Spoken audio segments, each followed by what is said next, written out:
Neisseria, chicos.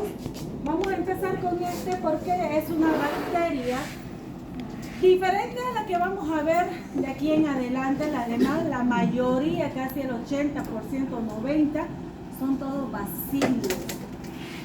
Tenemos una, dos, son tres bacterias de toda esta unidad que no tienen esta característica bacilar. Una de ellas es el género Neisseria. Y ustedes lo ven de forma redondeada.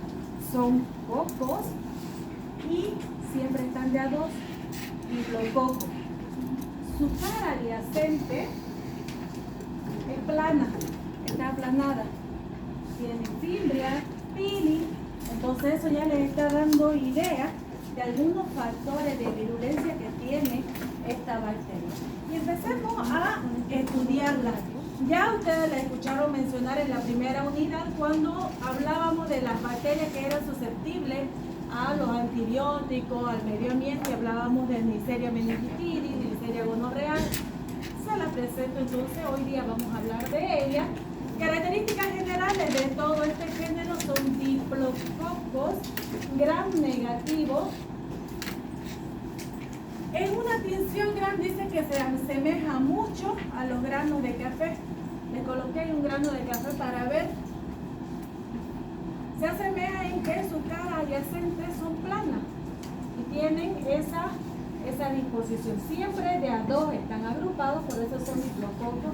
No producen esporas, son inmóviles, aerobios, oxidasa, catalasa positiva, resisten altas temperaturas, al calor, pero son sensibles al calor seco, calor húmedo, pero resisten a las temperaturas de congelamiento. Esta bacteria está dentro de la familia Neisseriaceae. Esa terminación EAE, ustedes seguro que lo ven en parasitología siempre con las familias, siempre tiene esta terminación. Acá especies, son muchas las especies, coloqué algunas en la diapositiva, sin embargo solo dos son importantes que producen enfermedad en el ser humano, como Neisseria gonorrhoeae y Neisseria meningitidis. El género Neisseria forma parte de la flora habitual de la mucosa en las personas. Es más, puedo decirles que en el caso de Neisseria meningitidis, el único reservorio es el hombre. El único reservorio. Vamos a hablar de eso. Después tenemos Zika, Sucraba, Flava, Lactamicus. Y Neisseria elongata la coloqué porque es la única que tiene forma bacilar. Después las demás son diplococos gram negativos. Vamos a estudiar entonces hoy día dos importantes, Neisseria gonorrhoeae, también conocida como gonococo, causante de la gonorrea, y Neisseria meningitidis, llamada meningococo, que produce meningitis bacteriana o meningococcemia. Vamos a decir que es la presencia de esta Neisseria meningitidis en la sangre y se deposita en diferentes órganos. En una tinción gram, en el caso del gonococo, estas Neisseria o estos gonococos están intracelular o extracelular. Estos son leucocitos polimorfonucleares, puede estar dentro del leucocito o acompañante. En el caso de meningitidis es diferente, es una forma de poder diferenciar de su gram, solamente están intracelular.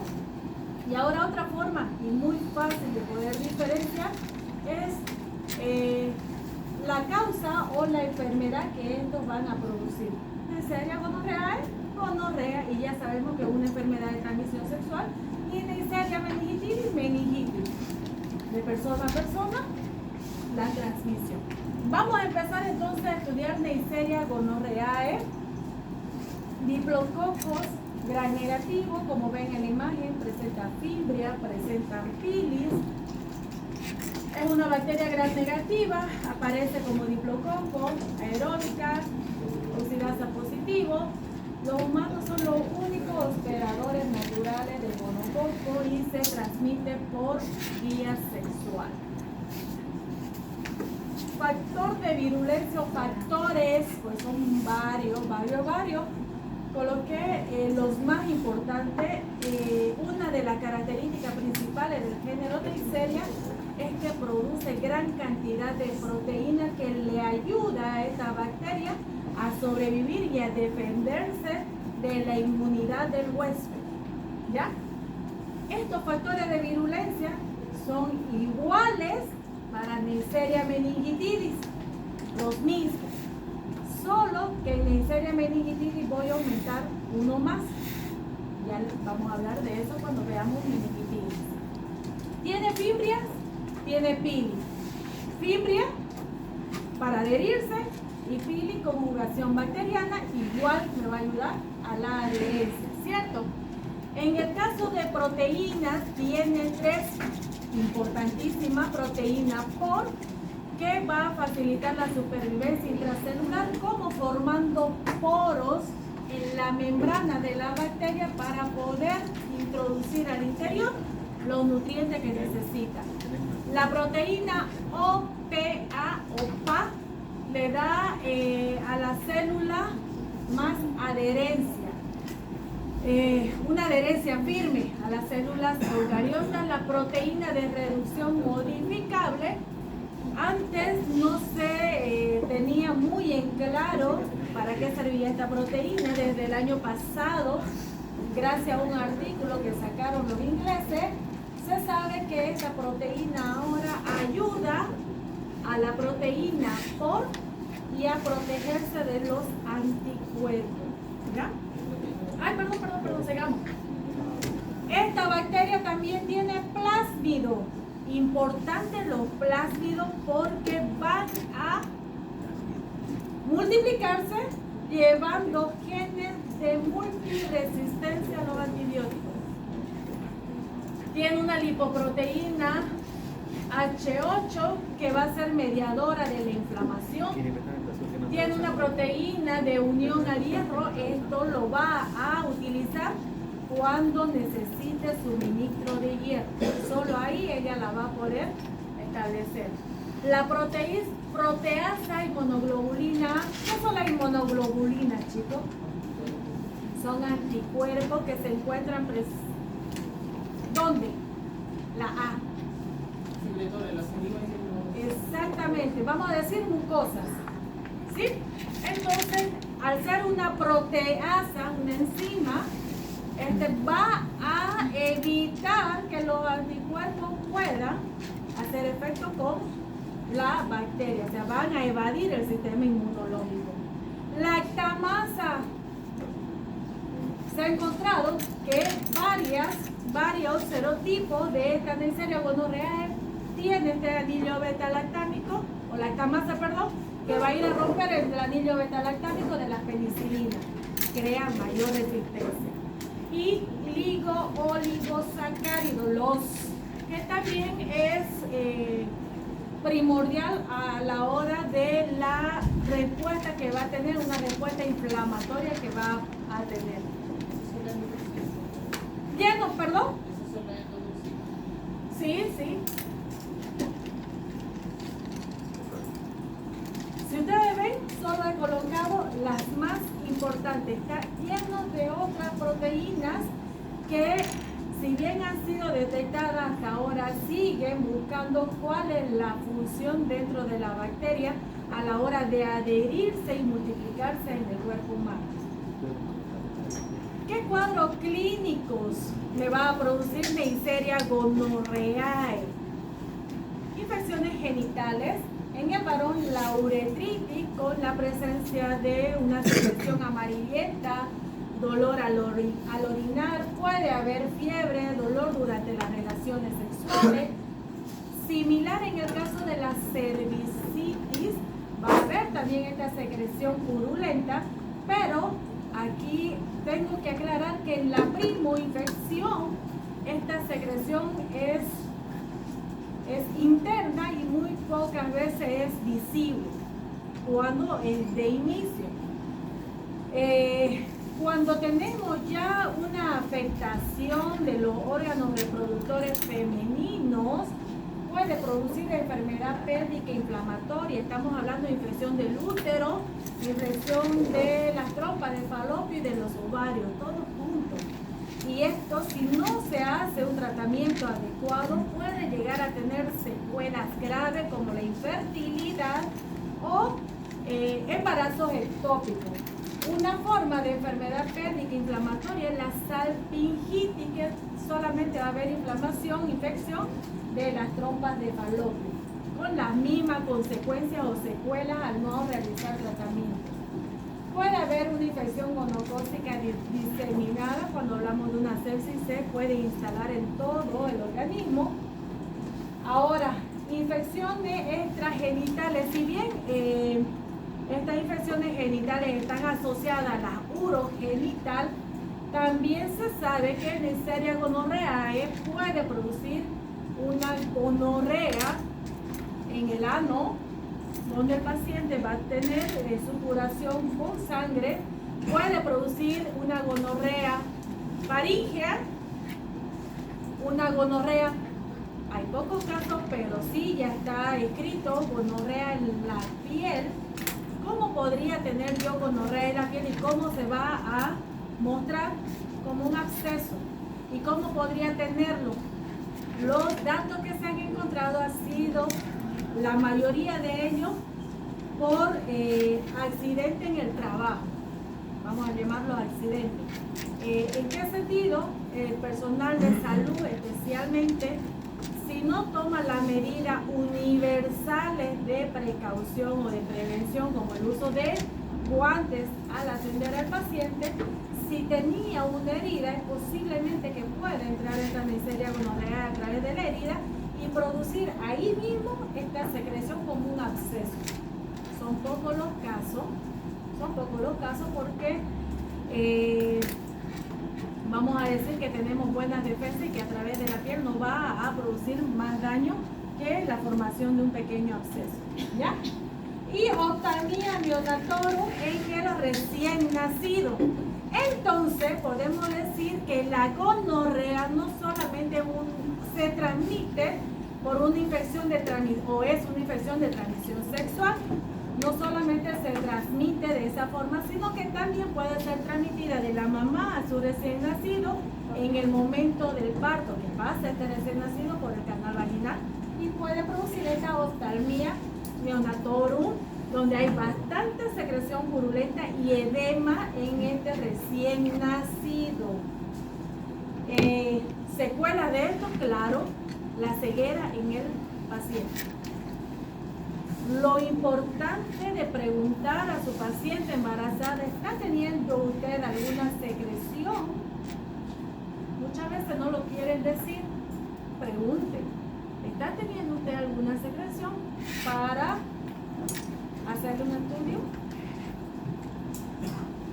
Si fuera así, se hace tratamiento a esta mujer gestante para evitar precisamente el nacimiento, si es por canal vaginal de este recién nacido, y tener estas consecuencias. Ahí tenemos el caso de una uretritis gonocócica, le decía, sensación de ardor al orinar, expulsión de esta secreción purulenta por la uretra, dolor en el abdomen, fiebre, dolor durante las relaciones sexuales. En el caso de gonorrea en la garganta, hay sensación de sequedad, dolor y aspereza. Cuando hay gonorrea en el ano, dolor, sangrado en el ano.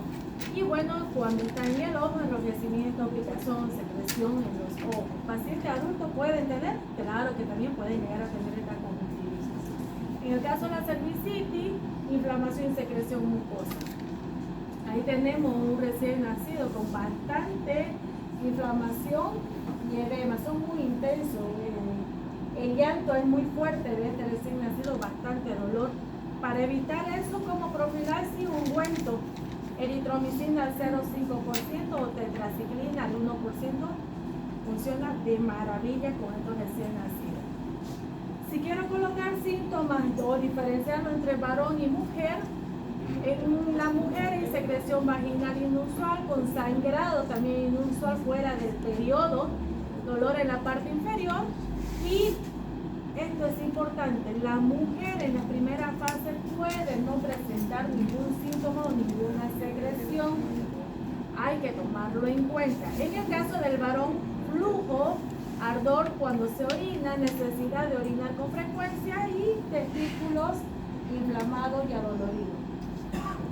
La transmisión, entonces, vamos a decir que es exclusivamente una infección de transmisión sexual, pero también puede pasar de la mamá a su recién nacido. Una infección vertical. No es necesario que se dé la eyaculación para transmitir o contraer la gonorrea. Con esto, ¿qué les quiero decir?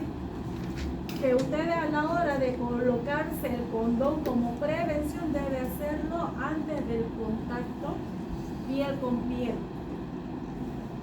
La utilización del condón no solamente debe ser para evitar embarazo no deseado, sino que también para evitar tener una enfermedad de transmisión sexual.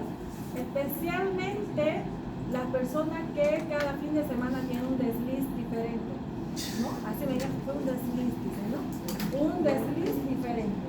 Entonces la transmisión se puede también de madre a hijo durante el parto. Y las personas que han tenido gonorrea, si no se cuidan y siguen teniendo el mismo estilo de vida, puede llegar otra vez. No es que usted va a tener gonorrea y va a tener inmunidad de por vida. Puede volver a contraer esta enfermedad y otras más. Secuela, claro que hay secuela al no realizar tratamiento, pregunta de examen, ceguera en el bebé sobre todo, esterilidad cuando estamos hablando de la EPI, daño en el corazón, miocarditis, válvulas. Pronóstico de no ser curada en la primera fase causará daño a las personas infectadas. Algunos tratamientos encuentran resistencia. En el caso de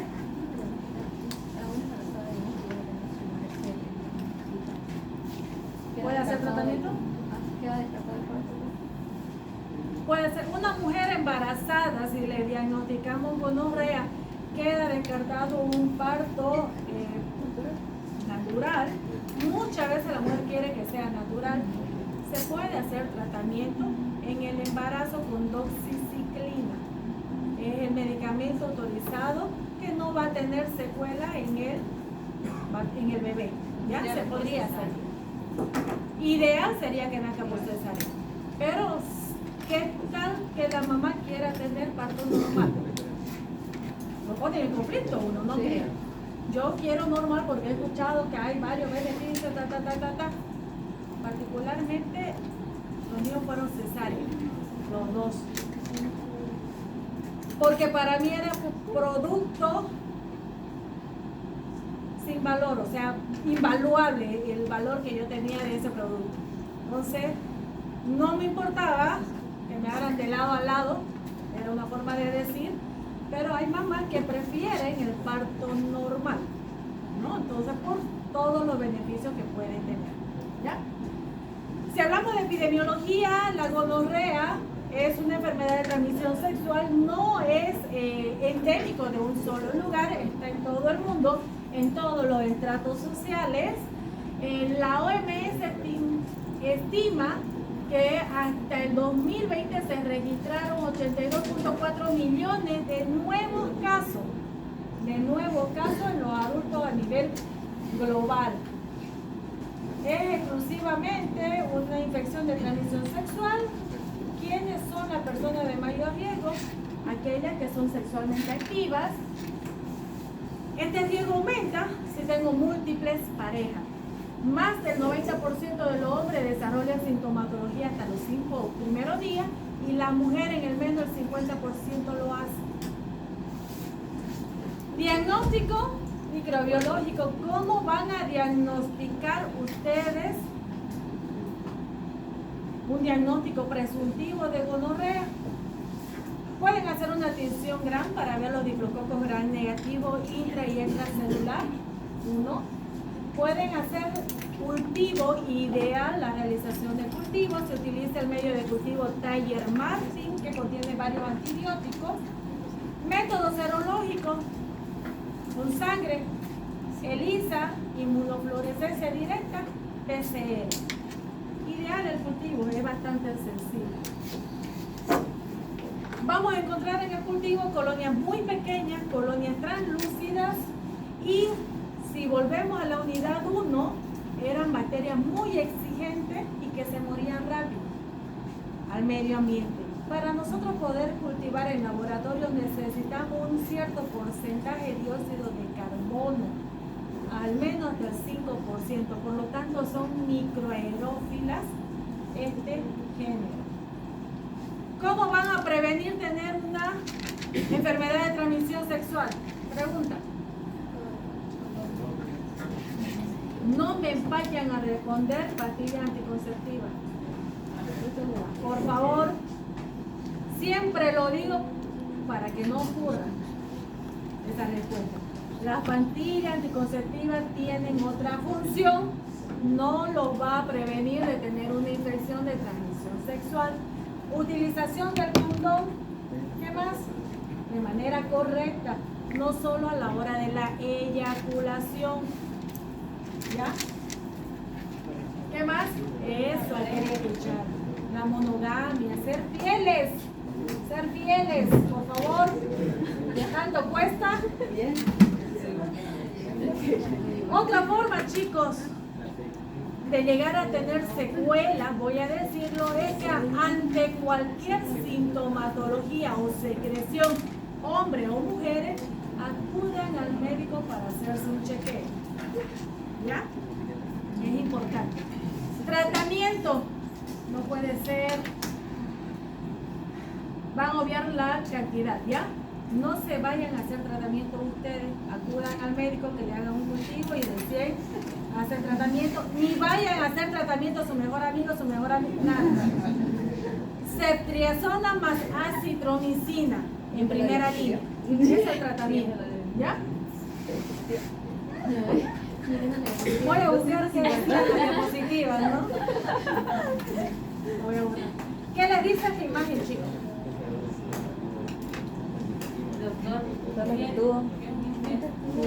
Eso. Eso es Amara. Que podríamos evitar muchas enfermedades de transmisión sexual, no solamente el SIDA, muchas, si dejamos a Laura. Exactamente, de lado. Y me quedo solamente con el amor de mi vida. Con Laura, ¿no?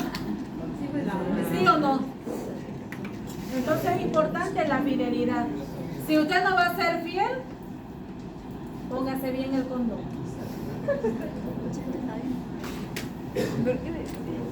Hablemos de la otra Neisseria.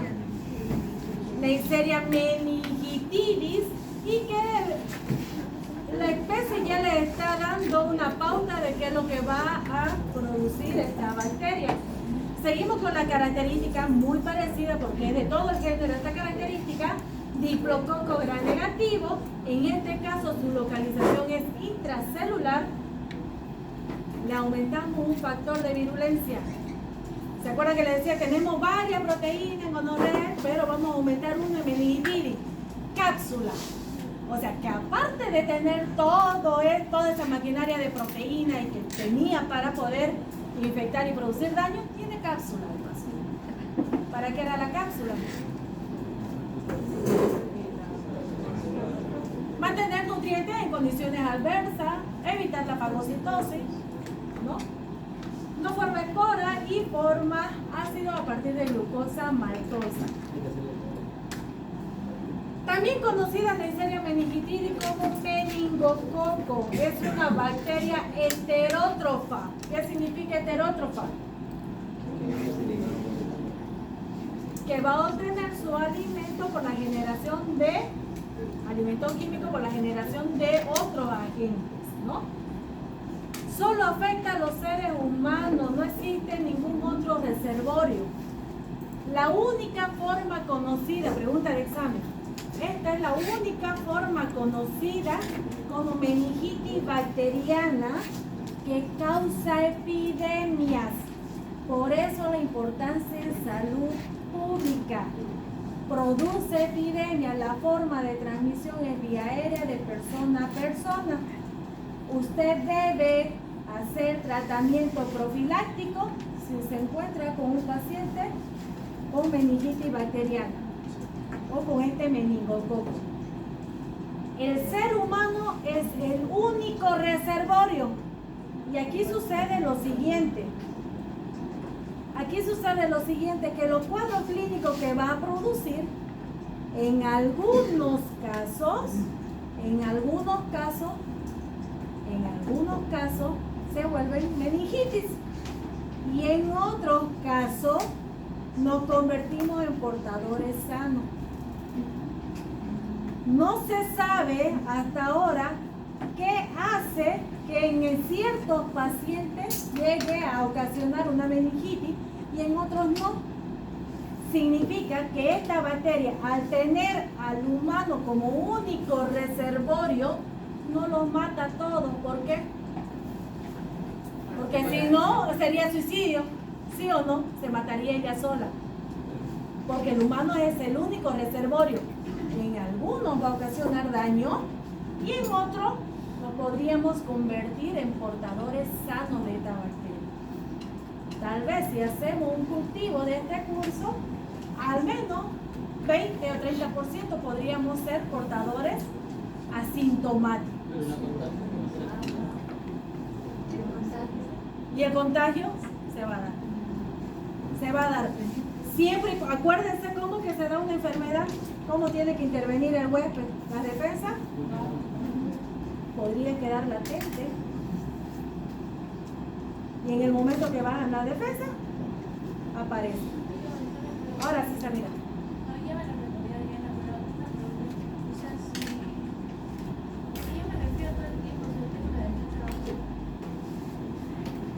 Podría haber que haya alguna alergia a algo.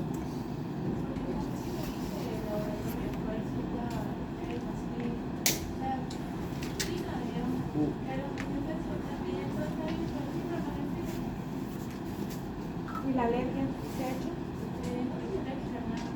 Según quién. Solo el polvo, y en esta época será que hay polvo. En Santa Cruz hay polvo en toda época. ¿Hay viento? Desde el año pasado que no la carrera todo el tiempo para rociar. Hay que buscar la causa. Hay una bolita así.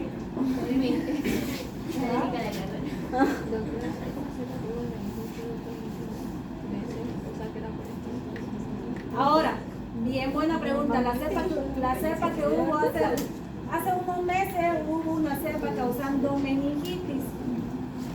Si era una meningitis bacteriana, era por Neisseria meningitis. ¿Qué se hace con estos pacientes? Se lo tiene que aislar. Y el personal médico se debe quedar en el hospital para hacer tratamiento profiláctico. Sí, se fue a su casa y recién al otro día salió el cultivo y se detectó que era Neisseria meningitis, en casa deben hacer todo tratamiento profiláctico. Todos. Porque produce epidemia. Ahora, tenemos varios serogrupos, 13 serogrupos, y estos serogrupos me da su cápsula. Gracias a la cápsula voy a tener estos serogrupos. A, B, C, W 135 son los responsables del 90% de las enfermedades de meningocócica a nivel mundial, y en base a estos son los que está la vacuna que tenemos al modo de prevenir. En Bolivia, el serogrupo que estuvo circulando era de tipo B. Estas bacterias se transmiten por vía aérea de persona a persona. Cuando estoy hablando, cuando estoy estornudando, tosiendo, queda la gotita y puede ingresar. Tienen fibria, tienen pili para adherirse a las células epiteliales, luego invaden hasta las 48 horas y de ahí pasan al espacio subepitelial. Torrente sanguíneo puede llegar a cruzar la barrera hematoencefálica y producir estas meningitis. Agente etiológico es el meningococo, Neisseria meningitidis. Es invasivo. El único reservorio es el hombre. Sea paciente o sea portador sano. ¿Ya? Modo de transmisión persona a persona a través de las secreciones nasofaringeas. Y la enfermedad que va a producir meningoencefalitis y meningococcemia. Le pueden aumentar a la diapositiva. Meningoencefalitis y meningococcemia. que esta es altamente fatal. La transmisión se produce por vía aérea superior de persona a persona y según la OMS es una emergencia infectológica porque está entre las 10 principales enfermedades del ser humano que produce epidemia. Usted encuentra una meningitis por Neisseria meningitis, debe ser reportado en ese momento. Se debe aislar al paciente y todos los que entraron en contacto también deben quedar aislados para hacer la parte de prevención profiláctica. ¿Ya? Epidemiología, el grupo de mayor riesgo son los bebés lactantes después de 6 meses hasta 4 años. También tenemos adultos jóvenes, pacientes con las defensas bajas, son los más propensos a tener estas Neisseria meningitis. Factores de virulencia, lo mismo que gonorrea, solo que le vamos a adicionar a esto su cápsula, que lo va a proteger de la fagocitosis. En el examen microscópico, en la tinción Gram, vamos a observar estos diflococos Gram negativo intracelular. Cultivo, igual utilizamos Taller Martin para este tipo de bacterias. Sus colonias son mucho más grandes que Neisseria gonorrhoeae, son mucoides, convexas. Casi todas las bacterias que presentan cápsula, sus colonias son mucoides, como el moco. Entonces me va a ayudar también estas colonias en el medio de cultivo. Al tener un aspecto mucoide, yo ya debo pensar que estoy enfrente de una bacteria que presenta cápsula. No produce hemólisis. Cuadro clínico. La infección aguda de la meninge se produce luego de una incubación de hasta 10 días. Durante todo ese tiempo usted puede contagiar hasta 48 horas instalada la terapia. Todavía se puede transmitir. Vamos a tener el primer cuadro clínico, una meningitis meningocócica, y lo que pasamos clase ayer, ¿cuál era la triada de una meningitis? Rigidez de cuello, cefalea y fiebre. A eso podemos adicionar un estado mental alterado, fotofobia, náuseas, vómito. En realidad, este tipo de meningitis es de buen pronóstico, aunque el chico produce epidemia, es de buen pronóstico si yo instalo la terapia adecuada. De comienzo repentino, hipertermia, fotofobia, rigidez de nuca, hay un estado general del paciente grave, ¿no? Pero esta es la que más nos debe preocupar. No sucede en todo tipo de pacientes. En el caso de la meningococcemia, es muy letal aún con tratamiento. Se observa la presencia de petequias en todo el paciente. Esta bacteria ingresa al torrente sanguíneo y van a dañar estos vasos sanguíneos, produciendo estas hemorragias que ustedes lo ven en la piel. Aparte de eso va a haber fiebre, escalofrío, fatiga, vómito, manos, pies fríos, intensos dolores musculares, en las articulaciones, respiración rápida. En las etapas más avanzadas hay un sarpullido morado, oscuro. Este es el signo que la define la petequia. Podría ocasionar una coagulación intravascular diseminada en estos pacientes. Incluso con tratamiento con antibióticos tenemos una mortalidad de alrededor del 15%. Puede llegar a sobrevivir, pero según la estadística, 1 de cada 5 puede tener alguna discapacidad a largo plazo luego de una meningitis o Neisseria meningitis. Sordera, problema en el sistema nervioso y daño cerebral. Se lo voy a preguntar. Si produce meningitis, ¿qué tipo de muestra es la que voy a solicitar? Sofía, ¿cuál sería la respuesta?